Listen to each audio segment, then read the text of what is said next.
Hanya berselang 2 bulan setelah mengklarifikasi hartanya, ex-Kepala Bea Cukai Makassar Andi Pramono ditahan KPK sebagai tersangka penerima gratifikasi dan tindak pidana pencucian uang.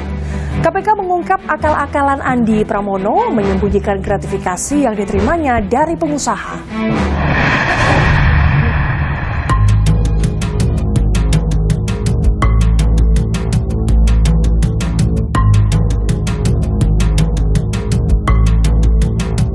Garis hidup Andi Pramono, mantan Kepala Bea Cukai Makassar, berubah drastis usai pamer harta sang anak viral di media sosial.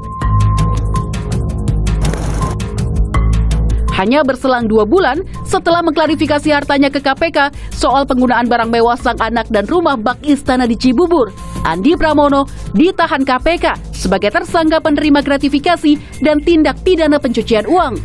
Dalam jabatannya selaku PPNS sekaligus pejabat eselon 3 di Direktorat Jenderal Bea dan Cukai diduga memanfaatkan posisi dan jabatannya tersebut untuk bertindak sebagai perantara atau broker dan juga memberikan rekomendasi bagi para pengusaha yang bergerak di bidang ekspor impor sehingga nantinya dapat dipermudah dalam melakukan aktivitas bisnisnya. Penyidikan KPK mengungkap bagaimana konstruksi perkara gratifikasi dan TPPU yang menjerat Andi Pramono. Andi Pramono disebut menyalahi aturan kepabeanan karena diduga jadi broker atau makelar yang memuluskan pebisnis ekspor impor barang logistik yang dikirim dari Singapura dan Malaysia menuju Vietnam, Thailand, Filipina, dan Kamboja. KPK menemukan Andi Pramono diduga menerima fee gratifikasi sebesar 28 miliar yang dipakai untuk keperluan pribadi dan keluarganya.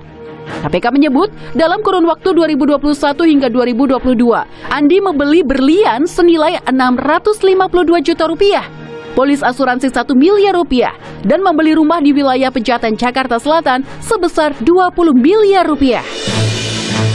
Padahal, harta kekayaan yang dilaporkan Andi Pramono di LHKPN KPK tidak sampai 20 miliar rupiah. Pada 2011, LHKPN Andi tercatat sebesar 1,8 miliar rupiah saat ia menjabat Kepala Seksi Penindakan Kantor Wilayah Dirjen Bea dan Cukai khusus Kepulauan Riau. Kenaikan signifikan harta yang dilaporkan Andi terjadi pada 2019. Saat itu, Andi Pramono melaporkan hartanya naik menjadi 11,9 miliar rupiah dari tahun sebelumnya 7,3 miliar rupiah. Sedangkan pada 2022, kekayaan Andi Pramono yang dilaporkan mencapai 14,8 miliar rupiah. KPK juga mengungkap akal-akalan Andi Pramono menyembunyikan gratifikasi yang diterimanya dari pengusaha. Andi bahkan diduga memanfaatkan rekening mertuanya untuk menampung uang gratifikasi. Mantan Komisioner KPK Laude M. Syarif mengungkap praktik akal-akalan menyamarkan uang gratifikasi ke rekening keluarga kerap terjadi. Bahkan praktiknya bisa tak terdeteksi PPATK. Kalau ingat kasusnya Emir Sattar, Direktur Garuda, waktu itu ketika kita cari tak ada bekasnya sama sekali, nggak ada jejaknya di Kementeri di PPATK, teman-teman dari Singapura juga nggak dapat. Tapi suatu waktu dari perusahaan tertentu ada mengirim ke mertua beliau. Jadi dari situ kita bisa tahu. Jadi hanya satu transfer yang itu yang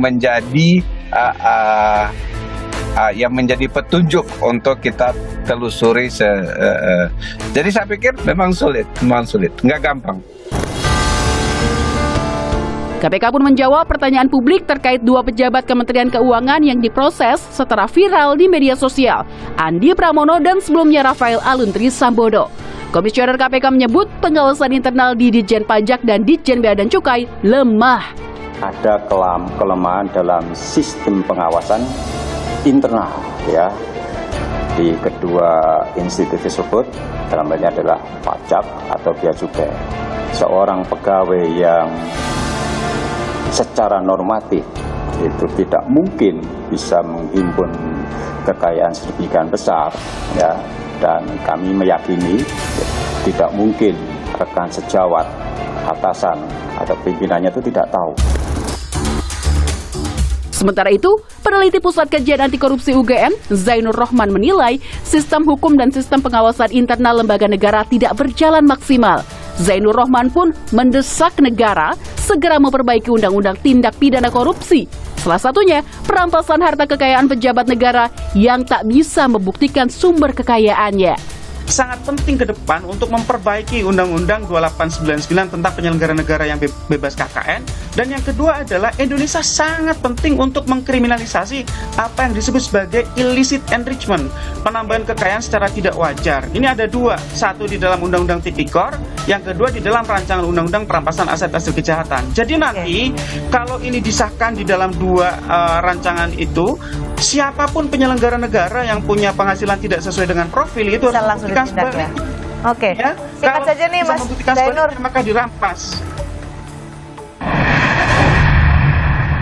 Informasi tadi sekaligus menutup perjumpaan kita. Tetap pantau terus informasi pemilu 2024 hanya di Kompas TV, independen, terpercaya. Saya Gracia Ado, pamit undur diri, sampai jumpa.